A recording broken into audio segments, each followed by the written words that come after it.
That's what I'm being told. Okay, fine. So I think uh, I have about 35 to 40 minutes to share my limited views on the subject, and after that, I'll throw it open for question and answers. Okay, just a second, please. Hold on.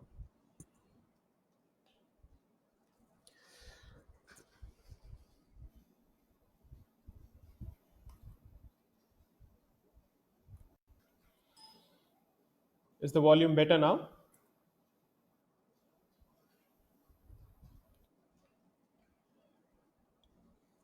Yes. Okay, great. Fantastic. Thank you.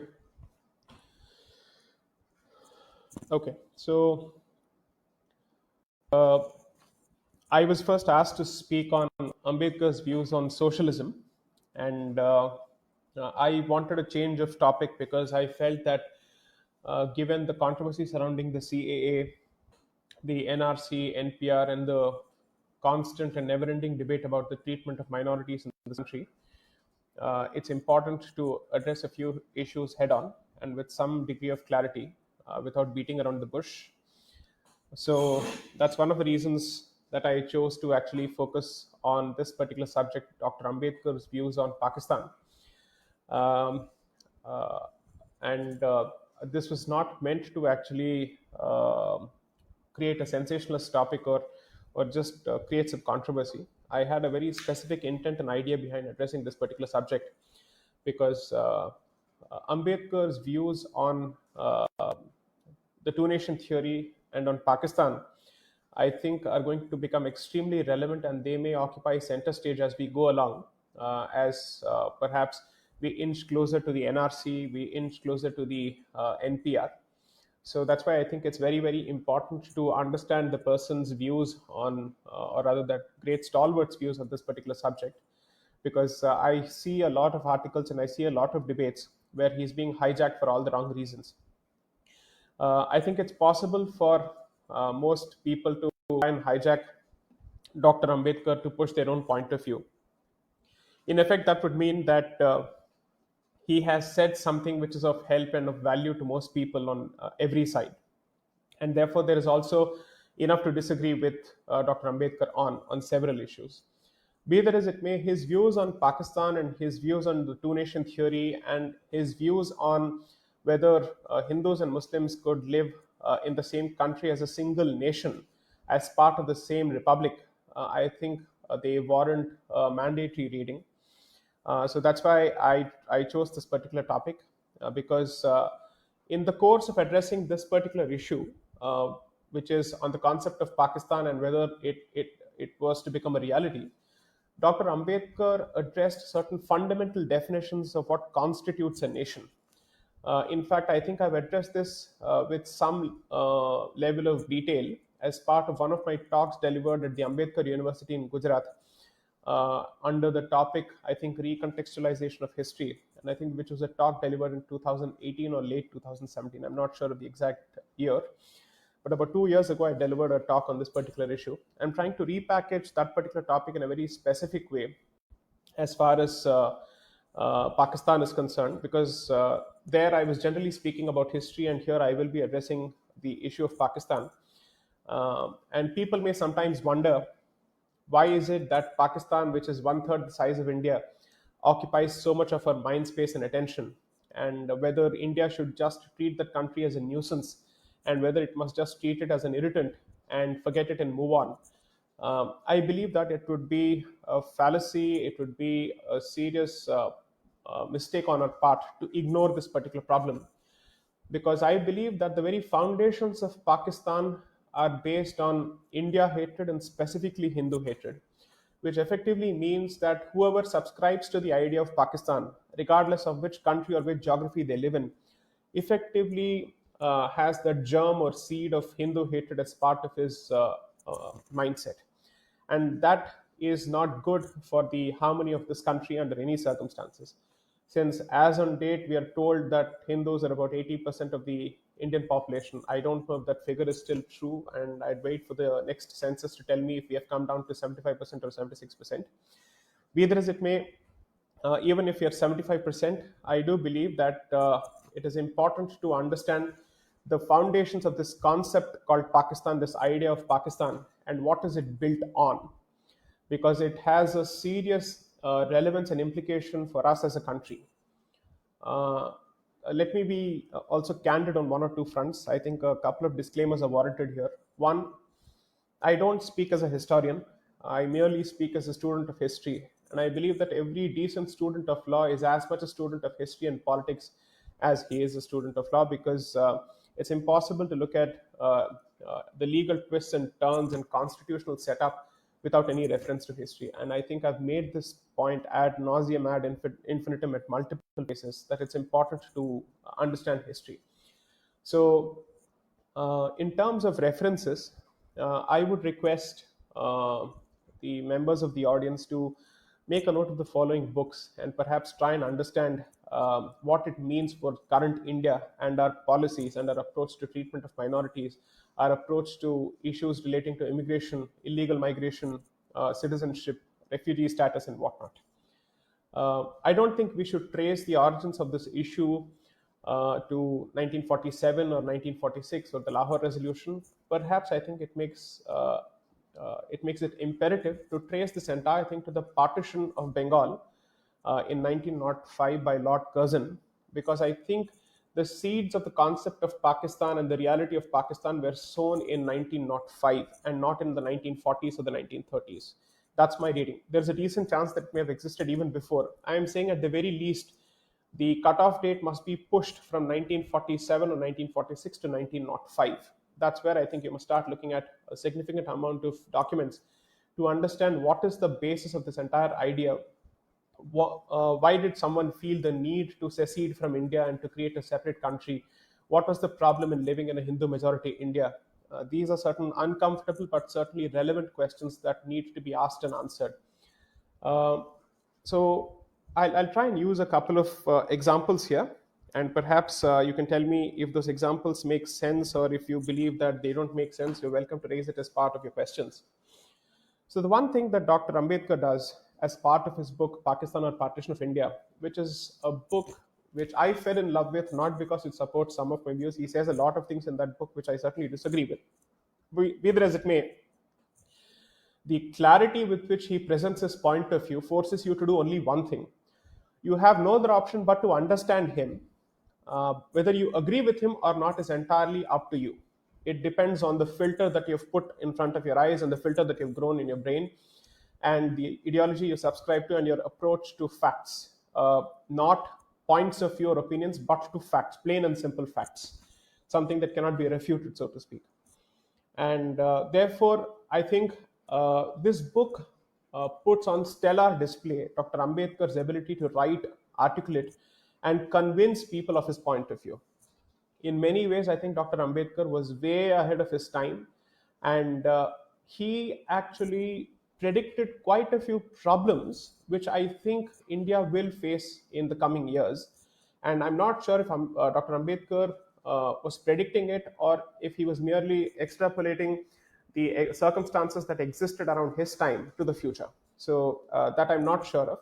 But I think for all practical purposes, those issues and questions that Dr. Ambedkar raised as part of his thoughts in the book called Pakistan or the Partition of India, surprisingly, or perhaps not so surprisingly, they continue to be relevant, because I don't think India has reconciled itself to the concept of Pakistan, to the fundamental Hindu hatred and India hatred that it is based on and premised on. Because India wants to duck that particular issue, India wants to ignore that particular issue and brush it under the carpet as if it does not exist. And the more it tries to adopt let's say adopt this or approach this issue with this escapist approach, the more it is going to be confronted with the reality of the idea of Pakistan.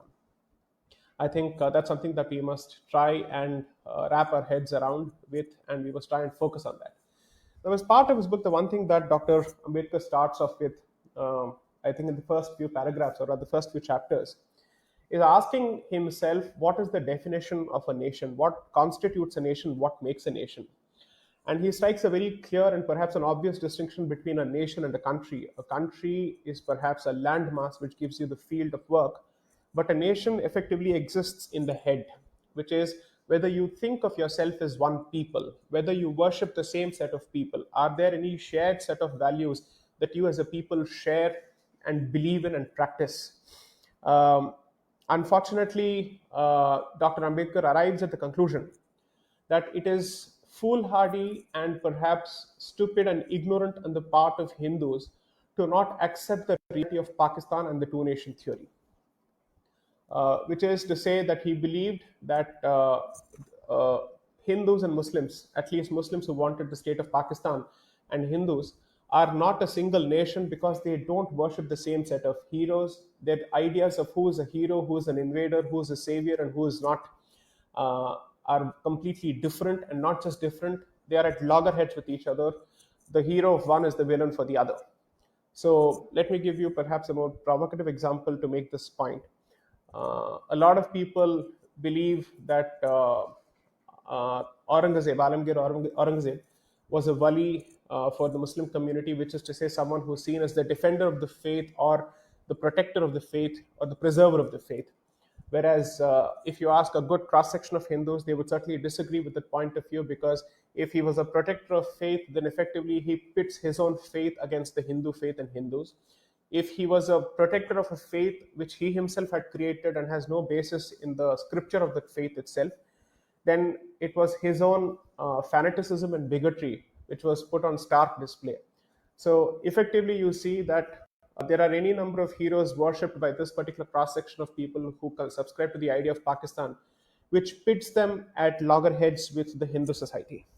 Okay, so that's precisely why he said that whether Hindus like it or not, whether the Congress likes it or not, there is no other option but to accept that the idea of Pakistan is a reality, and that fundamentally these two communities are incapable of living with each other. That is his position. That's not my position. Um, I do believe that the future will tell us whether he was right or wrong, but at the very least, for those people, for those Muslims who subscribe to the idea of Pakistan, who ultimately migrated to that particular country, whatever he said seems to have been right. In fact, during the course of a recent discussion which I was moderating with Mr. Asaduddin Owaisi and Dr. Swami as part of the panel, I managed to ask Mr. Owaisi a question about the origins of the scripture that Indian Muslims subscribe to, and I asked him, is there any document ultimately which Indian Muslims subscribe to, which has its origins in India?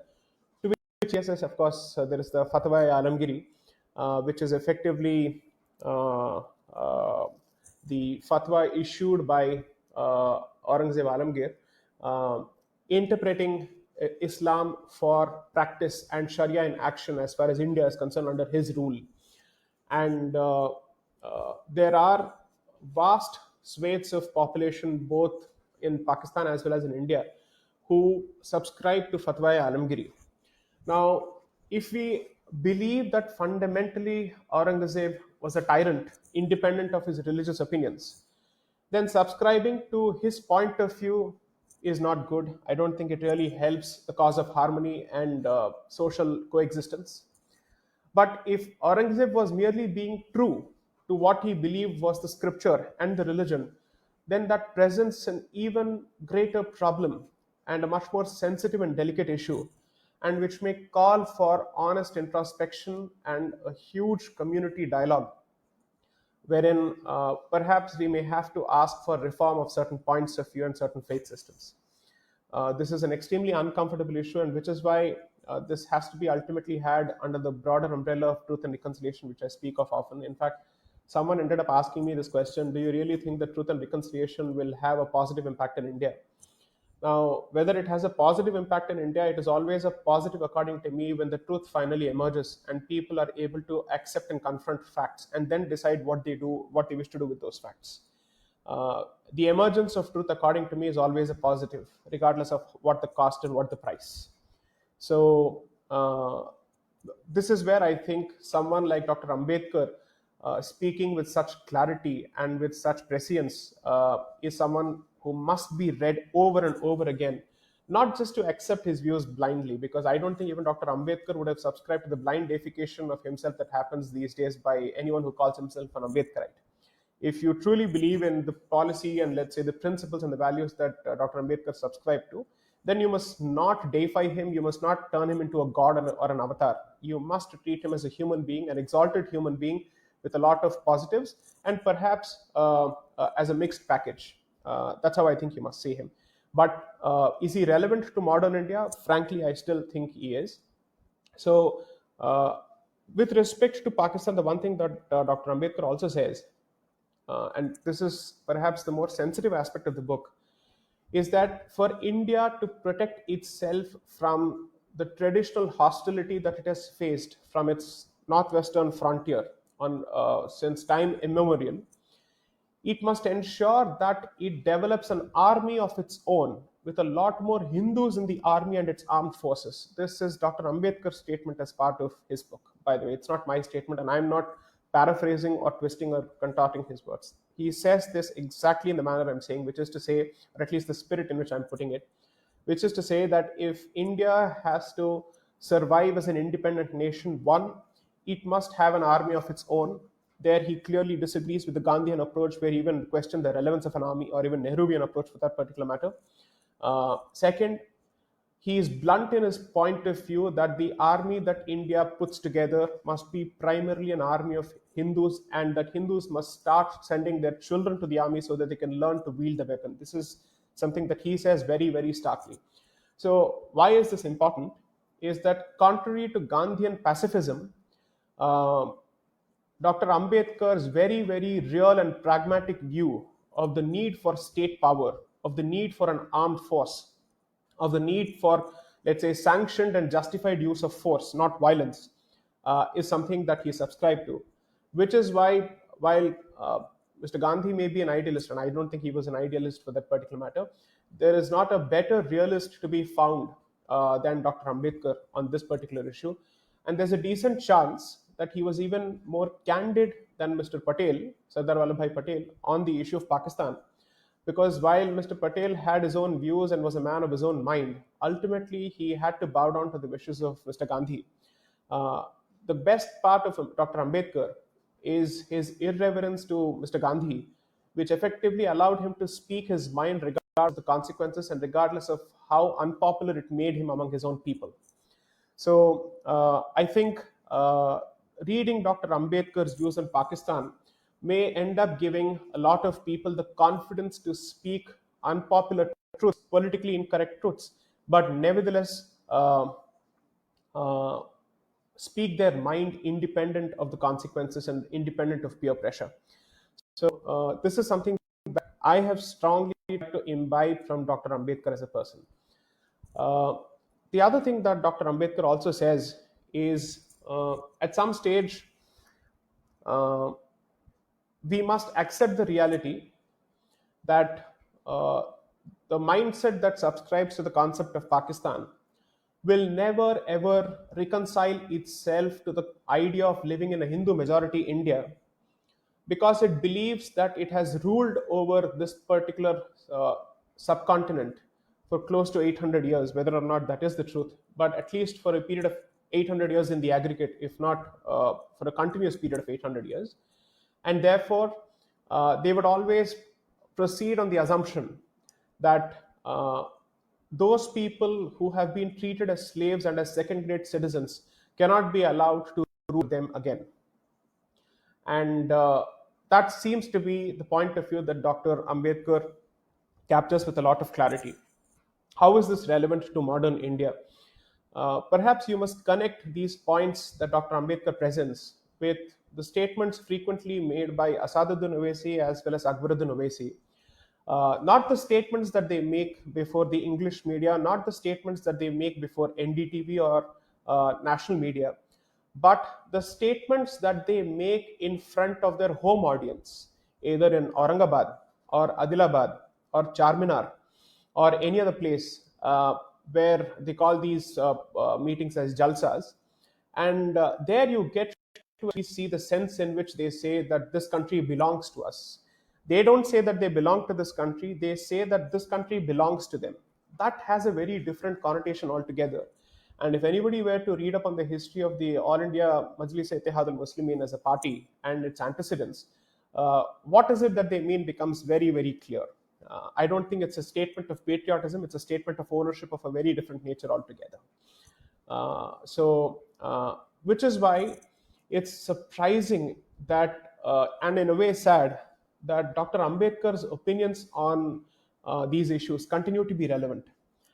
Had they not been relevant, that means the idea of Pakistan would have lost its relevance and we would have put it behind us and focused on other more important issues. Unfortunately, this seems to be a never ending issue which rears its head over and over again because of the history of the subcontinent. Something that perhaps has its origins in 700 AD when Sindh was first invaded by Muhammad bin Qasim. There is a decent chance that people may say, no, this is fundamentalist or bigoted or whatever it may be. But when you look at history, you have no other option but to expand the scope of the canvas and then see how are these dots supposed to be connected.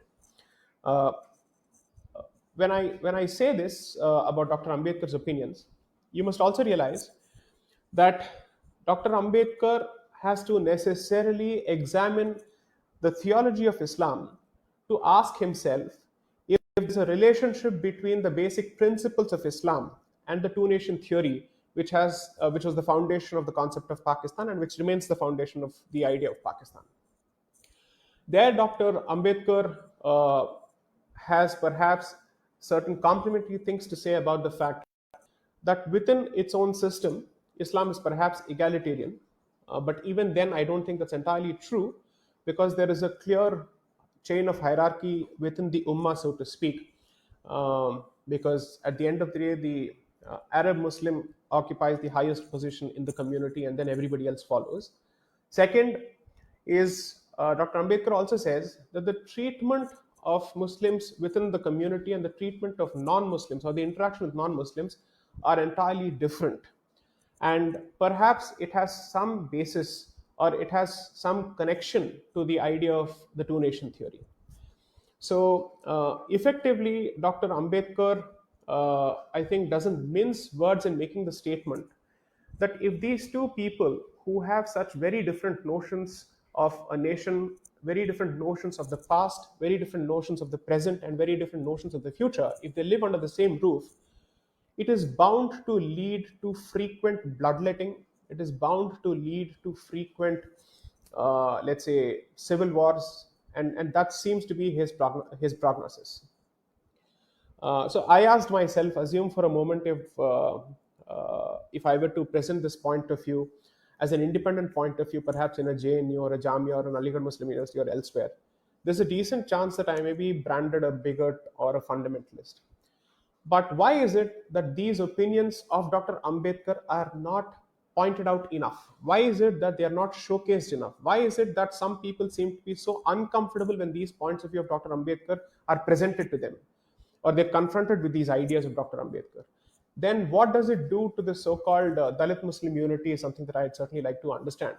Because the one thing that Dr. Ambedkar is very, very clear about in his ideas about the concept of Pakistan is that Pakistan as a state will never be able to do justice to the Dalits in Hindus.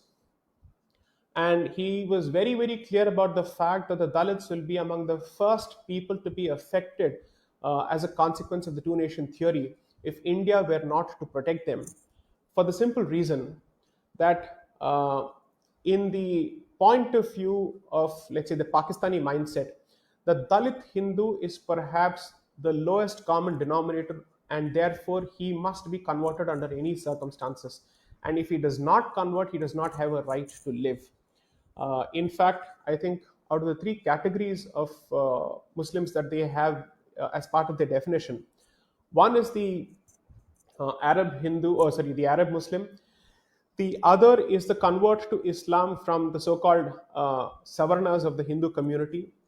The third is the convert from the SC, STs and the OBCs of the Hindu community to Islam. And that particular category or strata of the Muslim community, according to him, does not deserve the same level of respect or does not get the same level of respect as the Arab Muslim. So these are his readings of how let's say there is a caste structure or a hierarchical structure within the idea of Pakistan itself. Now, how is this relevant? Frankly, I don't think it could have been any more relevant, uh, considering the treatment that Dalit Hindus get in Pakistan even today. Okay, so those who speak of the Dalit Muslim unity in India don't seem to point fingers at Pakistan for its treatment of scheduled castes, scheduled tribes, and Dalits. And I think there was a news report barely 2 days ago where tribal families and Dalit families, I think their houses and huts were burnt in Pakistan, I think in the Sindh province, and their children, toddlers, were also burnt alive. And those graphic pictures, I just couldn't watch it at all. So, if anybody tells you that no, no, no, the idea of Pakistan has got nothing to do with treatment of Dalits and that it promises a secular, egalitarian society to everyone, regardless of their faith. And they keep quoting Muhammad Ali Jinnah's statement for this. Muhammad Ali Jinnah's actions before the creation of Pakistan, leading to the creation of Pakistan, are at loggerheads with the statement that he made after the creation of Pakistan. And most importantly, the conduct of the state of Pakistan after its creation and after the death of Muhammad Ali Jinnah has been completely consistent with its action during the direct action or the Noakhali riots. Okay, so as far as I am concerned, when somebody wants to try and challenge the constitutionality of CAA, they might want to use the constitution if they choose to and if they wish to, but they should certainly not use Dr. Ambedkar to challenge the CAA, because Dr. Ambedkar would have certainly supported the CAA thanks to the realities which he was a witness to during his life and times, thanks to his deep reading of the concept and the mindset of Pakistan, and thanks to his very clear realization that no matter what, the safety for Dalit Hindus lies in living in India, and in India guaranteeing them a life of dignity and respect through constitutional provisions. So, which is why, as opposed to the other Dalit gentleman, I think Mr. Mandal, who went to Pakistan to become their law minister and who projected himself as the Ambedkar of Pakistan and who came back disheartened and broken, Dr. Ambedkar wisely chose to stay back in India. So these are certain aspects that I think don't get enough traction in the public domain. For some reason, people want to completely pixelate it, they want to censor it. I'm not saying that Dr. Ambedkar's views on Hinduism are any less caustic. Dr. Ambedkar's views on the caste system, on the need to destroy Hinduism, his burning of the Manusmriti, each of these aspects are publicly recorded and they have been spoken of very, very often. But surprisingly, those who wish to highlight Dr. Ambedkar's views on Hinduism don't wish to highlight his views on Islam. If you wish to highlight his views on both religions, then you might as well do so with transparency. Why highlight one and suppress the other? That's where I think the hypocrisy of perhaps the so-called Ambedkarites of today lies, where they selectively project his opinions. They don't wish to say what. See, the question was this: Dr. Ambedkar was asking himself the simple question: I wish to emancipate my people from this evil called the caste system. Is it possible for me to do so staying within the Hindu fold? If yes, can I ask for the destruction of the caste system without destroying the backbone of Hinduism itself?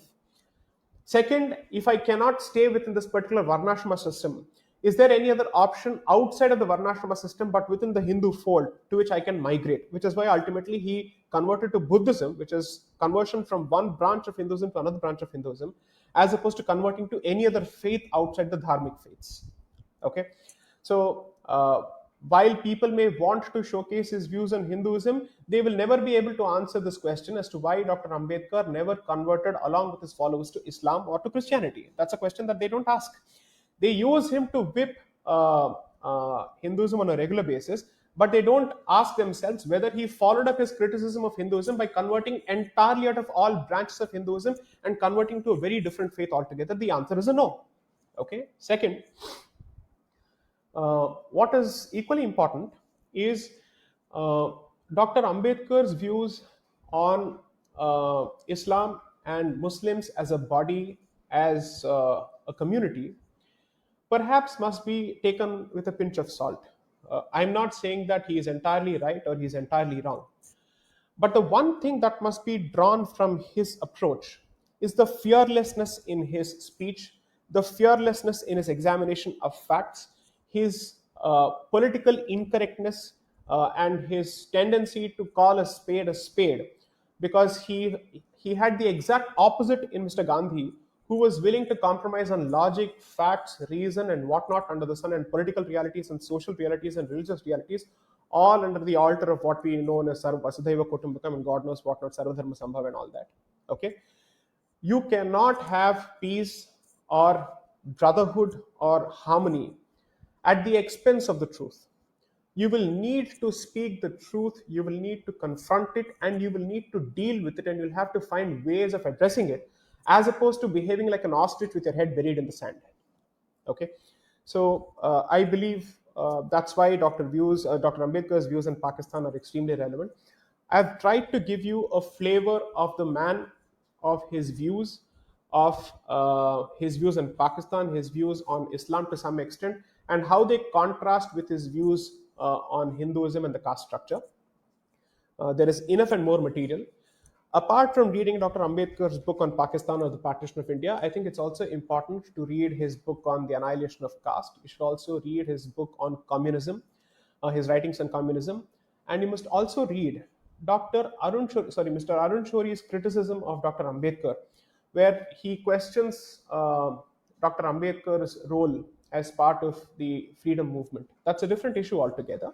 But nevertheless, I'm just trying to present to you the various, let's say, hues and shades of opinion about this gentleman who continues to be relevant, and also the context in which he was making all these. When you read somebody like Dr. Ambedkar, when it comes to Pakistan or Islam, I have one request to make, and this is a very, very serious request. Avoid the temptation to quote him selectively, avoid the temptation to deify him, avoid the temptation to make the statement that merely because it's Dr. Ambedkar, he must be right. Avoid the temptation to call him the father of the Indian Constitution. He certainly played a huge, huge role, and certainly with respect to those aspects that deal with reservation, which deal with abolition of untouchability, Dr. Ambedkar did play a huge role. But the Constitution as a book, as a document, is a collective work, it's a collective effort. There is no single founding father, there are multiple founding fathers and mothers. So many people, in fact, Rajkumari Amrita Kaur, in fact, I think yes, she contributed significantly to the Constitution, along with Mr. K.T. Shah. Both of them usually found themselves on the same side of the aisle when they were presenting their suggestions. So, while I'm supposed to be limiting myself to Dr. Ambedkar's views in Pakistan, I believe that the one thing that we must try and stop doing is to use his shoulders to fire our bullets. There is a decent chance that there is a lot that he has said which may go against our own worldview, our own points of view, our own ideological positions. That shouldn't stop you from engaging with his thoughts. Either prove him or agree with him or disagree with him or criticize him. But at the same time, I think all I'm trying to say is don't ignore him and don't sugarcoat him for your convenience. Because each time you try to sugarcoat any point of view that Dr. Ambedkar presents, you will be confronted with something that may not be to your liking. Okay, and I don't think that certainly helps your position when you're trying to present a case for your point of view. uh, so as perhaps this is my training as a litigator, never read a file selectively and choose only those points which help your case. Also look at those points which don't help your case, which necessarily undermine your case and perhaps defeat your case, and try and see how to make an argument despite those points by addressing those points, not by glossing over those points. So with these limited points, I'd like to take a few questions. uh, I think I have about 10 to 15 minutes to take your questions. So, questions, please. Let me see if I've received anything so far. My apologies to everyone for starting a bit late because I've never used Facebook Live as a medium in the past, and I'm a bit of a klutz when it comes to handling technology, despite my training as an engineer. Computers is something that I'm not particularly comfortable with, so you'll have to apologize. Sorry, you'll have to accept my apologies for any technical glitches. Um, okay, so let's see if I've received any questions.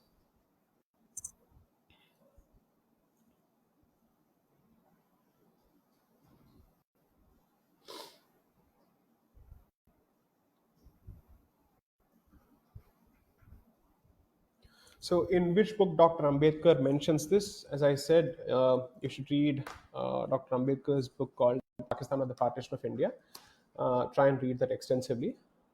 Uh, it's a fairly detailed book which has even detailed statistics of the number or the composition of the British army in terms of religion and from different provinces, and why he makes a case for increased Hindu contribution to the armed forces. He does not beat around the bush on that particular issue at all. He clearly says, and he makes this point very categorically, that traditionally Bharat has faced a problem with invaders from the northwest, and therefore India must safeguard itself against any further trouble from the northwest, and cannot do so by creating an army of its own, which is largely Hindu in character. That's his statement.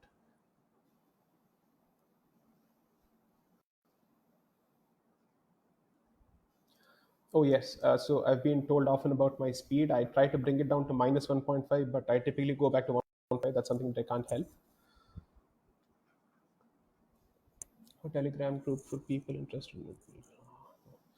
I don't wish to be an administrator for any group. Barely works. That's not how it works. I don't wish to have a command and control chain under me. I'm sorry. I'm not much of an independent person for that.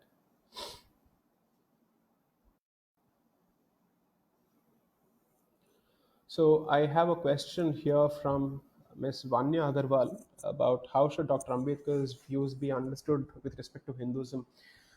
Uh, he was certainly very angry with Hinduism. That much is clear. Anger certainly defined it. And this is not the anger of a woke liberal of today's generation who tweets from iPhone about elitism and upper caste privilege and all that.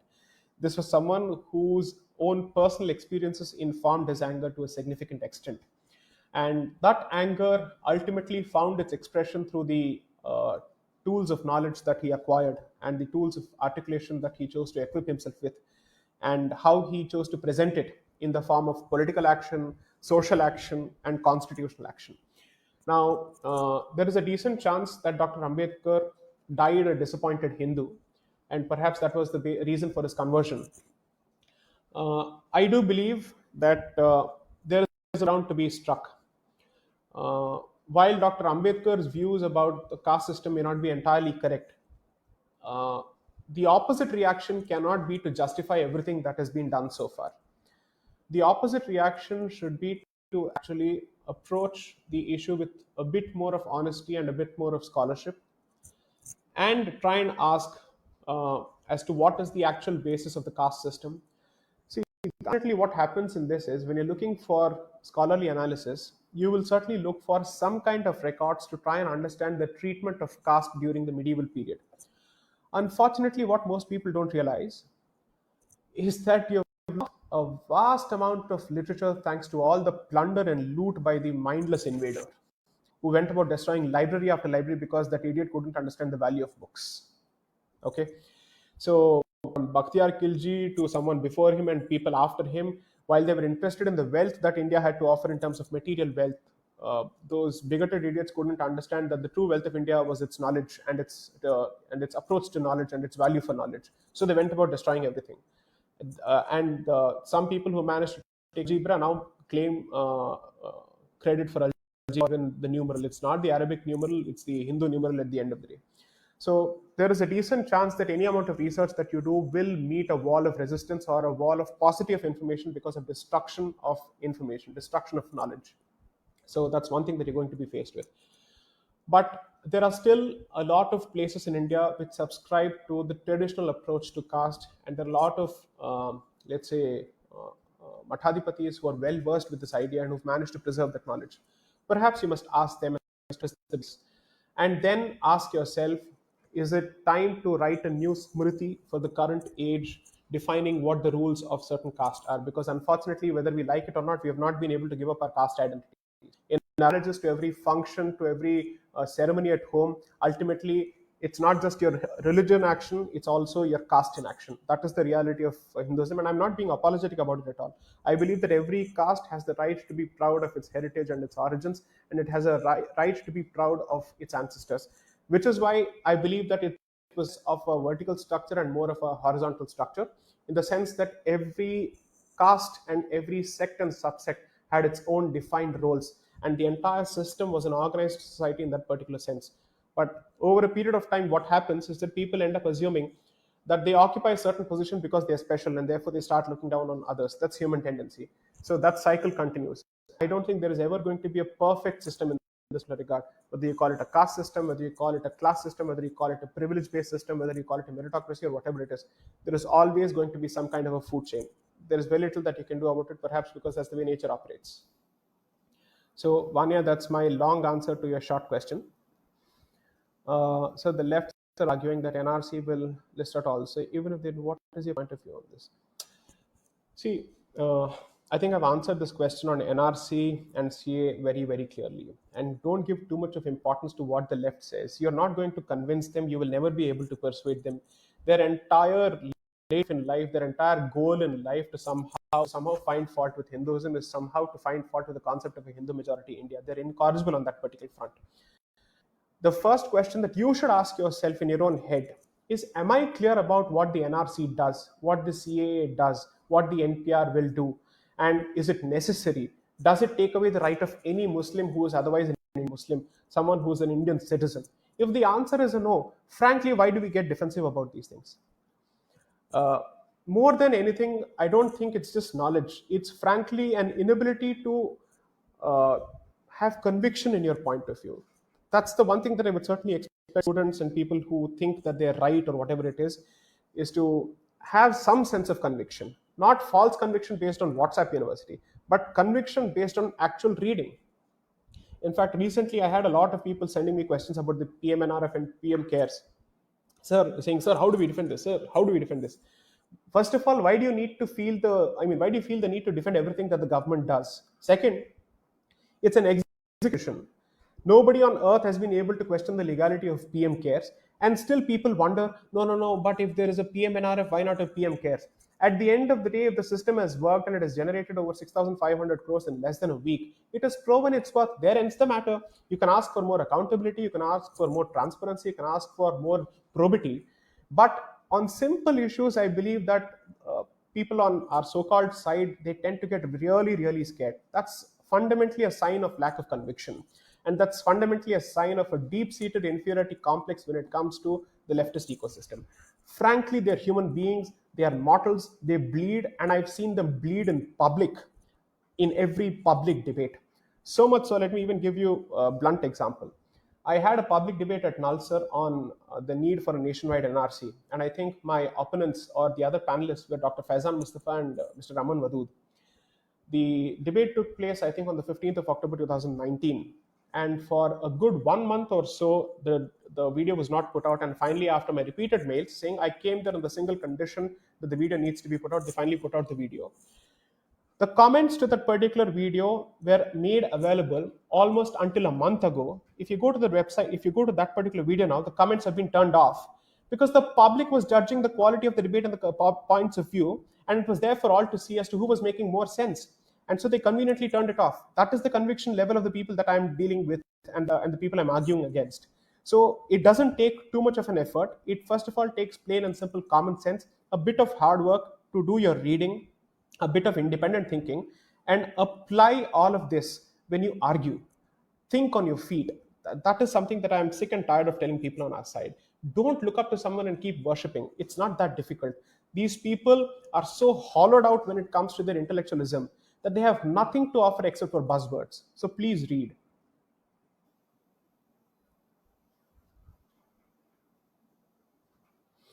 Is it a good idea? So this is Ambedkar's views on Dravidistan and Periyar. I don't know, and I honestly I haven't seen, and it must be my own ignorance that I have not seen Dr. Ambedkar's direct comments on Periyar's position. But clearly, Dr. Ambedkar's views on what India must take the shape of and E.V. Ramaswamy's idea of India were very, very different. I don't refer to him as Periyar because I don't see him as Periyar. I don't respect him like that. He's just Mr. Ramaswamy for me, nothing like that. Surprisingly, someone who had the name Ramaswamy ended up calling all sorts of words. Hurling all sorts of cuss words against Rama. That's another thing. So fundamentally, I think Dr. Ambedkar's views were at loggerheads with Ramaswamy's views. Mr. Ramaswamy's views were largely secessionist in nature. He did not want a unified India. Left to him, he would have created a separate entity altogether, a separate country altogether, which would have been balkanized left, right, and center without any resources. And his entire approach to creation of Dravidistan was based on the premise of Aryan invasion theory. So I certainly don't accept that point of view. There is a decent chance that Dr. Ambedkar may have accepted the concept of Aryan invasion theory, because for the better part of the Nehruvian era, they all bought the Aryan invasion theory. But he did not see that as the basis or the reason for creating a separate Dravidistan. He believed that for India to survive and for its constituents to survive and for its independent blocks to survive, it must act as a single unit, it must react as a single political unit. That is the beauty of the idea of India, and the constitution, for all laws or whatever we call it, that document's beauty is its ability to forge a single political unit, which is something that even Chandragupta Maurya could not do. Okay, as a nation we may have existed, as Bharat we may have existed, as Bharatvarsha we may have existed, but as a single political unit that is governed by and that reacts as one body from top to bottom, left to right to the rest of the world, is something we must all be very, very proud of.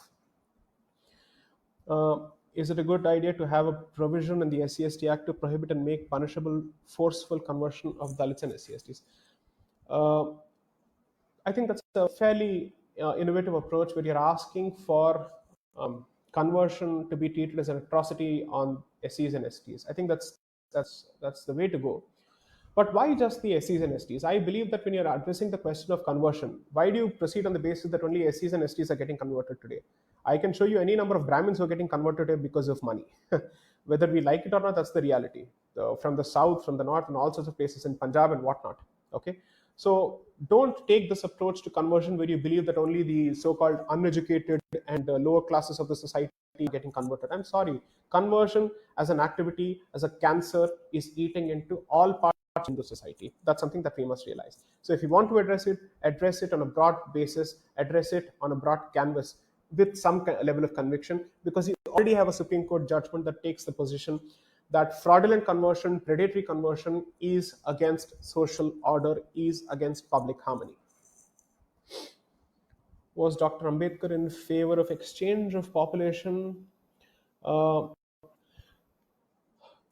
entirely. I don't think that would be right to in terms of a factual statement. I don't think that would be correct, because I don't think he ever said that let's shunt out the entire population, entire Muslim population from India. I don't think that was his statement, but he did strike a cautionary note when because the 1946 elections effectively destroyed any notion that people had about where whose loyalty was, and therefore he was extremely cautious about participation in public life. But that did not translate to any constitutional provision that prevented anybody from having access to any kind of political office or public office on the basis of religion. It continues to be a constitution where anybody, regardless of their faith, can become the president of the country or the prime minister of the country.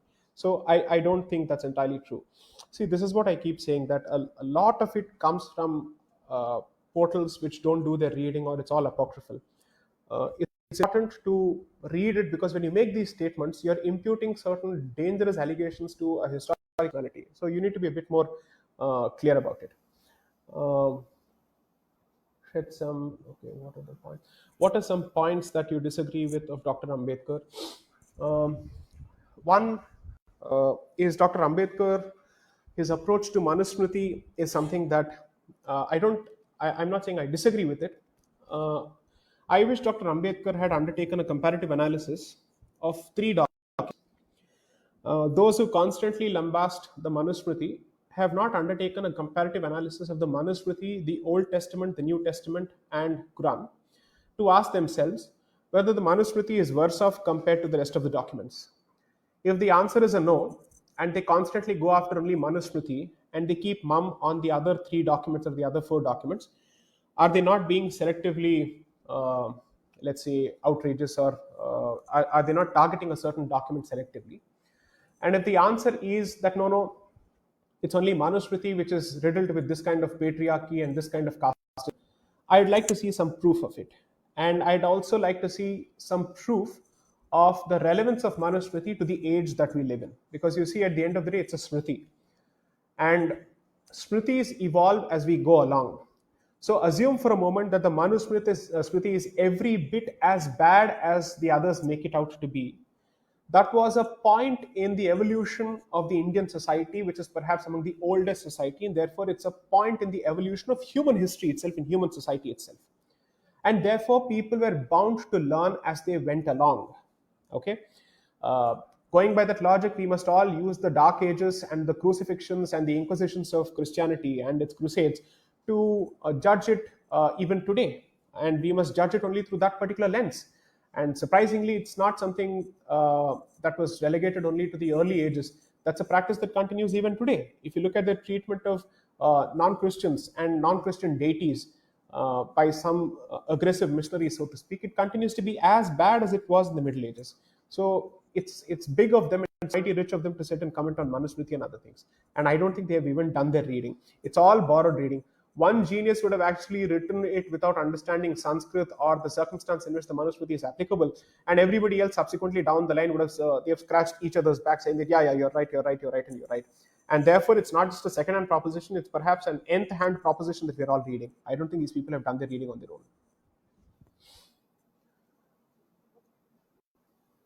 I'm going to take only those questions which are strictly relevant to the issue at hand. So kindly to that. So Joyshri Munshi has asked a question: who are the other uh, thought influences on the issue apart from Dr. Ambedkar? Uh, I think Mr. Gandhi's views on partition itself are a must read.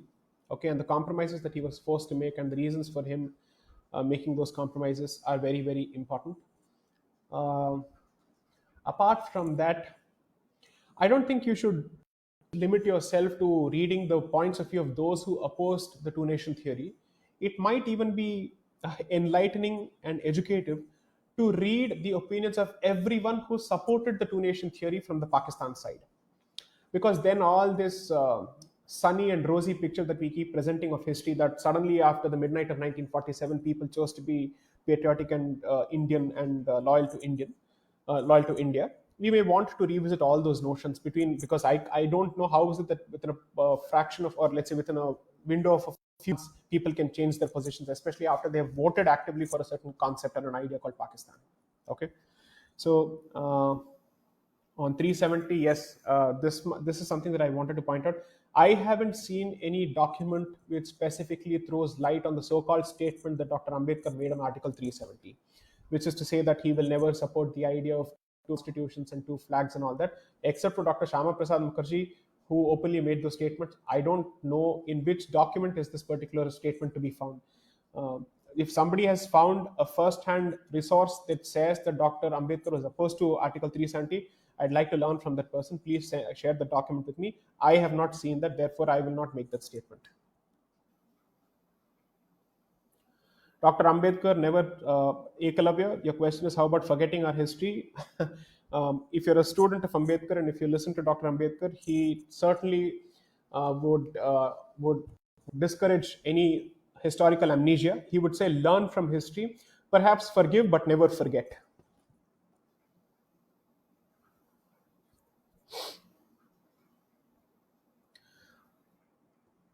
Jayati Das Gupta asks a question: does he mean that Muslims of India should not be inducted in the Indian Army?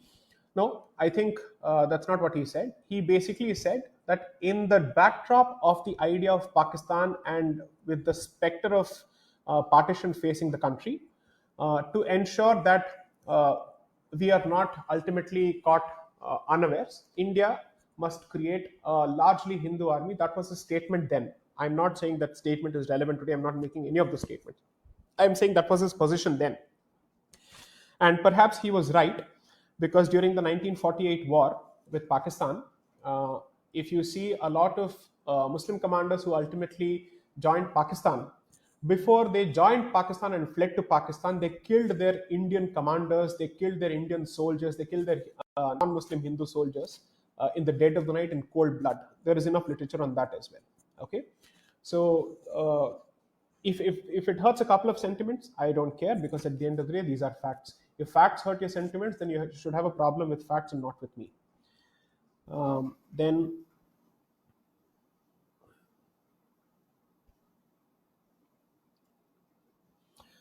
Ms. Nandini Speaker's question is, what is happening today nothing more than using Dr. Ambedkar's name by forces funding groups in India to create a narrative that helps divide and break India? Uh, Frankly, I think the answer is a yes. Okay. Uh, See, everybody is trying to adopt or co-opt or hijack Dr. Ambedkar because they think this will give them certain, how do I put it, badges of honor, that yes, I'm an Ambedkarite, yes, I'm progressive, yes, I'm liberal, I'm all for emancipation and all that. But I don't think people who hope to hijack Ambedkar are even half as well read as Ambedkar or half as erudite as Dr. Ambedkar. And I don't think they'll ever have the courage of their conviction to defend their views if put on a platform and questioned in public as to whether they subscribe to these views or not. So the test is not swearing allegiance to a particular point of view, but an ability to defend those points of view and having thought them through. That, I think, is what is sadly missing in the so-called Ambedkarite discourse today. I'm certainly disgusted by the communist and leftist adoption and appropriation of Dr. Ambedkar. I'm not saying that he must be adopted by the other side. I'm simply saying that there is not a single camp which can claim to own Dr. Ambedkar entirely. I believe he was a man of his own and he had a mind of his own. And he said a lot of things which a lot of us could agree with, and he said a lot of things which a lot of us could disagree with. So, the Dr. Ambedkar, by, let's call them, breaking India forces, is sinister, cynical, but it's sad that a good cross section of the Indian public is not able to see it through. I think the mistake lies with people like us, who ourselves have taken a lot of time to understand Dr. Ambedkar, to read him through, and to disseminate what he has done. At the end of the day, this kind of a session that we are doing right now, what is its impact going to be? Let's judge it on the basis of its impact. I'm speaking in English. You're asking me questions in English. How many people are really going to take part in this discussion? And after this discussion, how many people are going to bother to disseminate Dr. Ambedkar's views on a wide scale and bust a few myths? So I think what is needed is massive translation of Dr. Ambedkar's views in vernacular languages, in regional languages, and massive dissemination, so that people can judge him for who he was on their own without somebody else foisting their views on them. And I think there is no better solution than a first-hand proposition being, or first-hand, let's say, resource being placed in people's hands. That's the best way to overcome this nonsense.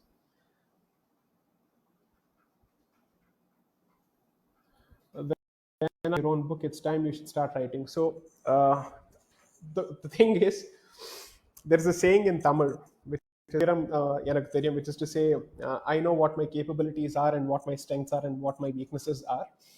Um, I don't think I'm incapable of writing a book, but it's just that I have too much on my plate and I'm not an academic. I certainly consider myself as someone who has an academic bent of mind, but I have a lot on my plate in terms of litigation, other commitments. So the one thing that I've certainly started doing on a very serious basis, and most people may not be aware of this, that way before I started speaking and delivering lectures, I was writing heavily on my blog called The Demanding Mistress, where I used to write extensively on commercial litigation, intellectual property, and whatnot. So much so, there was a point that I used to write about 200 posts a year. Each post was about 800 words, and it was solid analysis. I'm extremely proud of the work that I put out there. But since 2013, I've been extremely busy ever since litigation started reciprocating my commitment to litigation. So after that, it's gotten extremely busy. So which is why I decided to start another portal called Yukti, where at least I attempt to write in constitution, legal philosophy, and my opinion pieces. If you search for jsaideepak.com or Yukti, you'll see that there are links to my articles on the mainstream media and some of the other pieces that I've written. Uh, my research on a lot of issues is complete, in the sense I have all the ammunition that I need to start churning out pieces. This lockdown, I thought, would give me the time to actually put out more pieces. Unfortunately, or fortunately, I would say fortunately, because as a lawyer I look for work, I have had enough work to keep me busy even during the lockdown. So that's the reason that I couldn't churn out the pieces with the frequency that I wanted to. But considering that the lockdown has been extended for 2 more weeks, I hope to put out at least 3 pieces before the lockdown ends, convert it into a monograph, and God willing or force willing or Bhagavan willing, at some stage, I'll see if I can convert that into a book.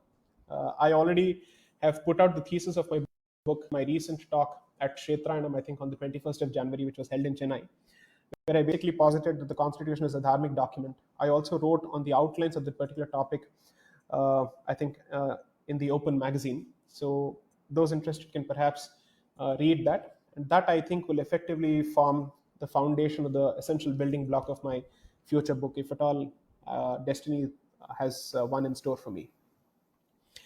Let me just check with the moderator and ask him if I've overshot my welcome. So just give me a minute, please.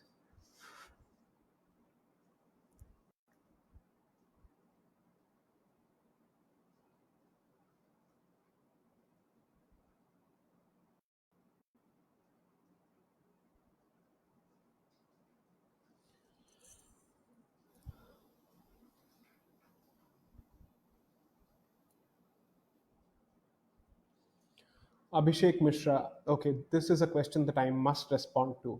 Would the idea of Ambedkar be able to eliminate religion from politics?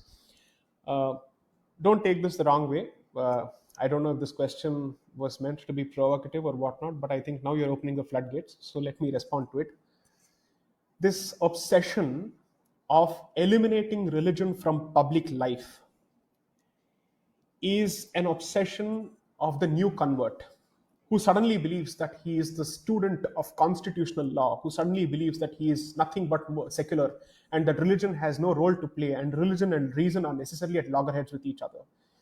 You will never be able to eliminate religion from Indian politics. Never. I dare you, I challenge you, there is never ever going to be a situation in Indian politics where you're able to remove religion, for the simple reason that the lifeblood of this country is religion, is dharma. There is no way, not that religion and dharma are necessarily the same, but still, you will not be able to do so. If you fail to do so in 70 years and it has only entrenched itself in every aspect of public life, do you even think that it's possible to remove religion from Indian politics? Read more about the pulse of this country. Religion drips from every branch and every pore of India's national life, and you will never be able to do anything about it. Okay? Every country has its Grantnam, has its beating pulse, has its own spirit, and the spirit of Bharat is Dharma. So, can we avoid buying into these kind of notions? The question is, what is our understanding of Dharma? How is it different from the Judeo-Abrahamic understanding of religion? How do we use Dharma more in our policy making? And how do we use it for Jan Kalyan and Lok Kalyan? That is how our ancestors thought, and that's what we must be thinking on the lines of.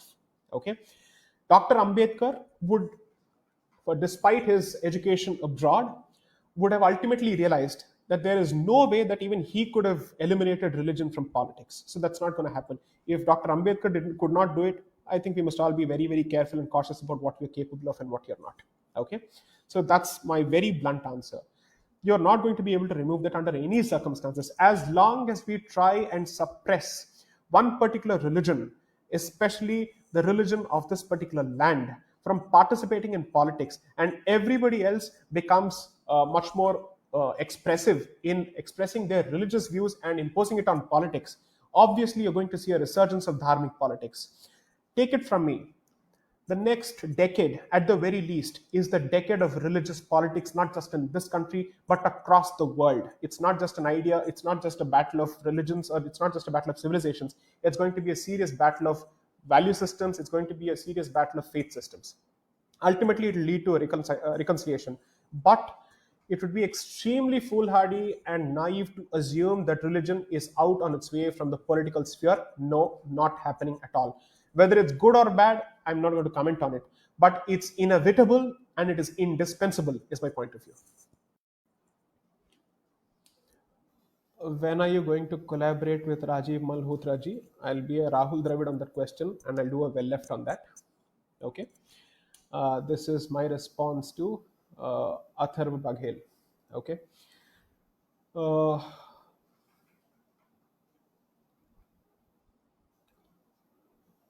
I'm just looking for a couple of interesting questions, and I'll just take two more questions and I'll be done with it because never overstay your welcome. Uh,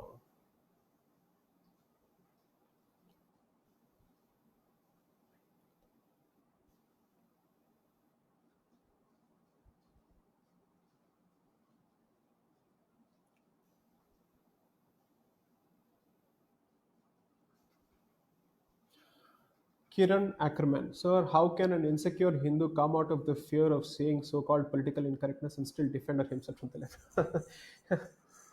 You don't have an ecosystem to protect you for your views. That is the sad reality if you're not from the left. Okay. And It's not a question of who is going to protect you. It's a question of whether you believe that you have a duty to do something, and if so, do you have the duty to arm yourself with information before you commit yourself to a certain position. I have derived my confidence from. This is not to say that I'm an example. I'm sorry, I'm not even remotely an example or a role model. So don't get me wrong. I have a lot of role models that I look up to, those who are alive and those who are no more alive. But as far as my own dealing, or let's say my own interaction with the left and everything else is concerned, there is never going to be a counter to a well prepared articulation of a position. Okay, that is something that I put my belief in very, very strongly. Okay, there's a decent chance that someone could disagree with me, but they will find it very difficult to say that I'm either incoherent or there is no flow in what I say. Even if I'm wrong, I'll be clearly wrong. I'll not be confusingly wrong. Okay, that's the position that I've always resorted to. So the first thing that I think a Hindu must do or a dharmic must do is not just acquire information. You must at some stage latch onto some kind of practice which gives you discipline and which brings you closer to your roots. Mere knowledge without any experience is lifeless. It has nothing to offer. To put it in शुद्ध हिंदी, वो तो कोरा तर्क है, उसमें तो जान ही नहीं है. Unless and until anything has blood in it, it doesn't have life. Okay, so the only thing that can infuse blood in it is practice, is conviction. And for that, I would say take an interest in your community's problems, take an interest in your community's history, take an interest in your community's institutions. How many of us actually practice at least once a week to understand how the temple functions?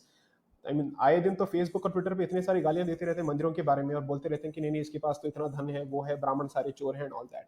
How much do we really know about what we are talking about? Where is the experience? It's all just drawn from positions. So arm yourself with that first. Okay. Garbage Jen, thanks. You validated my position that yes, the comments on the Nalsa debate were turned off and removed. Thanks for saying that you yourself commented on it. Okay. Okay. Then final question.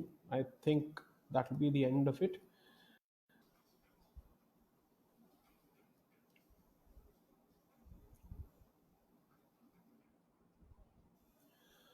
If your friends make fun of your views and they call you a bhakt, bhai tum ram bhakt ho, usse kya farak padta hai? How does it make a difference?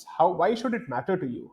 I mean, why should it matter to you that people make fun of your faith and religion? You respond to it, but your conviction cannot be dependent on what others think of it. If you believe in it, you practice it regardless of what anybody else thinks. As simple as that. If you can't practice your religion, where will you sit and even defend your religion? You must not even think of it. And you can be an agnostic. I don't have a problem with it. You can be agnostic, you can be even atheist for all I care. But whatever your position may be, learn to defend it and learn to stand by your guns regardless of what the rest of the world says. As long as you don't have the confidence, you're not a Hindu. I'm sorry. I don't mean this personally. I'm saying anyone who lacks conviction and confidence is not at all a Hindu in the first place. So there's no question of the person even defending dharma.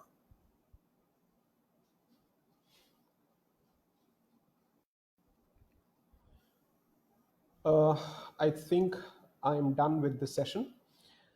Uh, a Stanislaus judgment of 1970, Sharat Chandra, that judgment continues to be in force.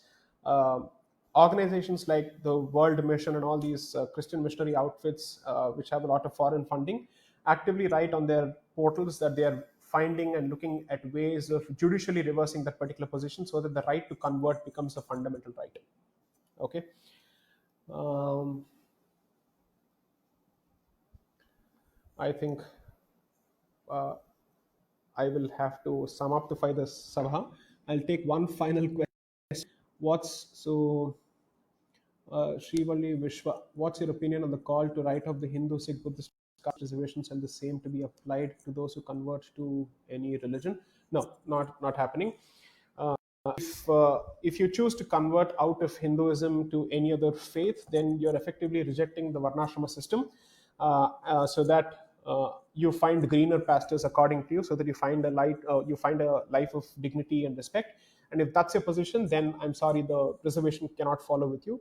uh, Either admit that the concept of caste is only Hindu, and therefore reservations based on caste are available only as long as you're in the Hindu fold, or at least admit that caste is the called virus that has infected every religion, and therefore please don't use caste to target Hinduism alone. You will have to use one of these two positions.